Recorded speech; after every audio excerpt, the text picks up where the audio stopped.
रुक जाओ रुक जाओ रुक जाओ। बिल्कुल इहदे च जल्दी ना करो।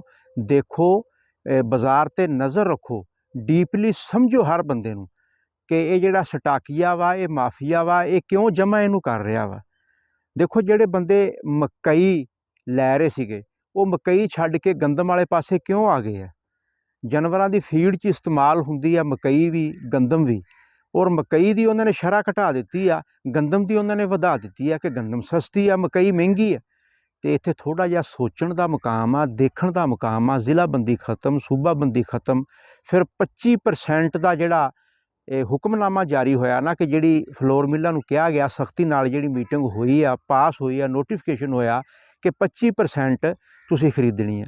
फिर गौरमेंट ने जिहड़े अपने वेयर हाउस आ, साडे जितने भी स्टोरेज आ, उहदे विच गौरमेंट ने भी स्टोर करनी है। फिर इहते कोई कर्जा मरजा भी इशू होना वा। चलो ये गल्लां तो बहुत लंबियां वा। मैं अज वाली वीडियो दे विच ये गल समझाउणा चाहना कि आपदी गंदम नूं सेल करन दे विच तुसीं तेज़ी नहीं करनी।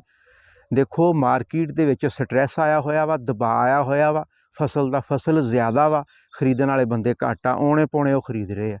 तो क्यों ना होवे असीं इहनूं कोई 2-2.5 महीने जुलाई अगस्त दे विच जाके कोई थोड़ी बहुत सौण भादों च ये लगदी आ। फिलहाल तो कोई इशू नहीं गा लगण दा। तो जून जुलाई तक लाजमी देखिया जाए, इस दे चांसिस आ 3000 रुपया इंशाअल्लाह ताला बिल्कुल फार्मर नूं मिलेगा।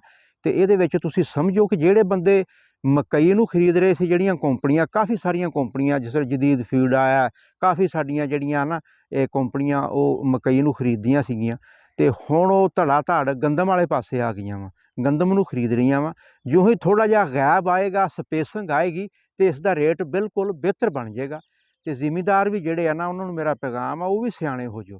तुसीं भी समझदारी तो काम लो, कोई जानवर वेच लो, कोई होर अदर्स काम कर लो, लेकिन गंदम नूं थोड़ा जिहा रोक लो। इंशाअल्लाह ताला मामलात बेहतर हो जाएंगे। उम्मीद करदा कि मेरी वीडियो नूं समझे होवोगे। नैक्सट वीडियो तक मैं इजाज़त चाहना। अल्लाह हाफिज़।